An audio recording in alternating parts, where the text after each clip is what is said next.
Welcome back to lecture number 17 of standard 9 chemistry. In last class, as you know, we have studied about the term latent heat of fusion, and in this class we will study about latent heat of vaporization as well as specific heat. Okay, so let's start with our topic, that is latent heat of vaporization. Clear है? Vaporisation का मतलब कोई ऐसा process जिसमें liquid को change करो vapour में. Vaporisation इसी को बोलते हैं. अब लेटेंट हीट है, तो लेटेंट हीट के बारे में हम लोग बात कर चुके हैं ना, कि इसमें जब भी बात करेंगे तो 1 kg का. किसकी बात करेंगे? 1 kg. अब वेपर किसका बनेगा? लिक्विड का, ऑब्वियसली. तो समझिए अच्छे से, कितना हीट एनर्जी की जरूरत पड़ रही है. क्लियर है? कितना हीट एनर्जी की जरूरत पड़ रही है 1 kg लिक्विड. ध्यान रखिएगा अच्छे से, 1 kg लिक्विड को वेपर में चेंज कराने के लिए. क्लियर है? 1 kg लिक्विड को किसमें चेंज कराने के लिए? वेपर में. जितना एनर्जी की जरूरत पड़ती है, रिक्वायर्ड होती है, उस एनर्जी को आप क्या बोलते हैं? Latent heat of vaporisation. Is it clear? I repeat it. The amount of heat energy which is required to change और to convert 1 kg of liquid into vapour. Is it clear? Is known as what? latent heat of vaporization. Is it clear? I repeat it. The amount of heat energy which is required to convert or to change 1 kg of liquid into vapor is known as what? Latent heat of vaporization, which is represented by LHV or LV. Is it clear? So write down definition. The amount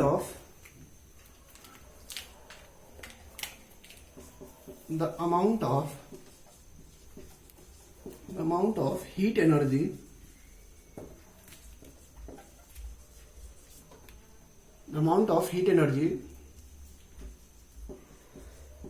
which is required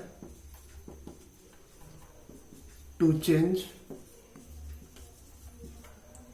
1 kg of liquid into vapor at 1 atm pressure is called as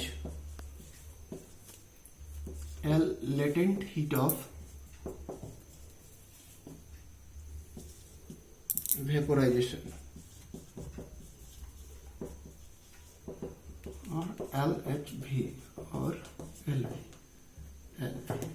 Write down fast. 1 kg liquid को vapour में change करने के लिए जितना heat energy की जरूरत पड़ती है, उसको हम बोलते हैं latent heat of vaporisation. Is it clear? Write down fast, then I will explain. अब ऐसे ही अगर आपको ये पूछ दे, जैसे हम आपको लिक्विड दिए, ठीक है, आपको हम लिक्विड दे रहे हैं, या लिक्विड मीन्स क्या, आपको हम वाटर ही दे दें, ठीक है, ये ले लीजिए, लिक्विड मीन्स वाटर. इसको चेंज करना है किसमें? वेपर में. ठीक है, तो आप हमको बताइए किसका पोटेंशियल एनर्जी ज्यादा होगा. पिछले क्लास के बेसिस पे तो जो बनता है प्रोडक्ट साइड में, इसका ज्यादा होगा और इसका कम. Okay, this is all about latent heat of vaporisation. Okay, and next topic is specific heat. We will study first, you note down first.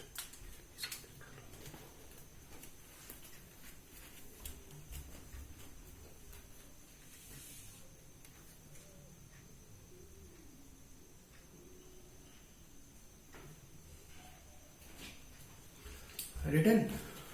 Okay, good. Now coming to the point, a specific heat. So our next topic is a specific heat. A specific heat, that is SH. A specific heat. Write down first topic. A specific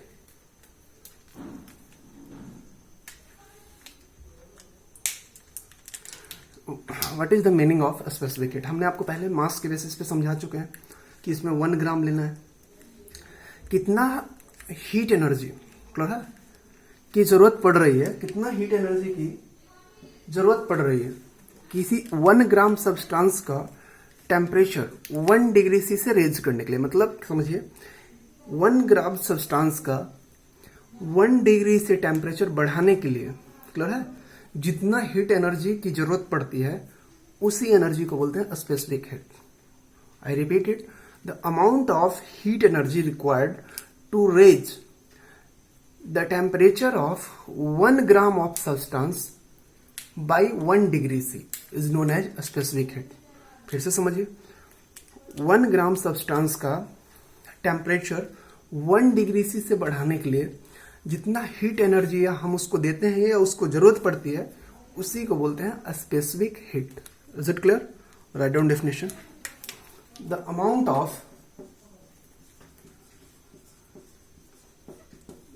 of heat energy required to raise the temperature of 1 gram of substance by 1 degree C. Is it clear? By 1 degree C is known as a specific heat. It is given by the formula Q. Q is equal to what? A specific heat.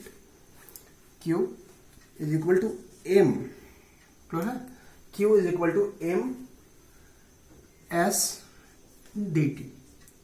Write down first. This is the formula. Where Q क्या है? कितना energy की जरूरत पड़ी? Q is equal to heat required. Q is equal to heat required. M is equal to what? Mass. Write down first. Delta T is equal to change in temperature. Change in temperature. Write down first. और S is equal to a specific heat. Q क्या है? Q कितना heat की जरूरत पड़ी? Heat की। S क्या है? Specific heat. और M क्या है? मास। और C के डेल्टा T क्या है? Change in temperature.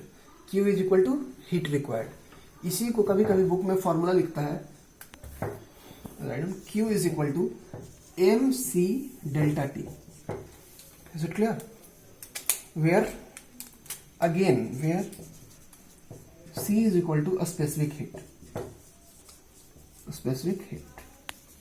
Written? Write down first. And write down a specific heat of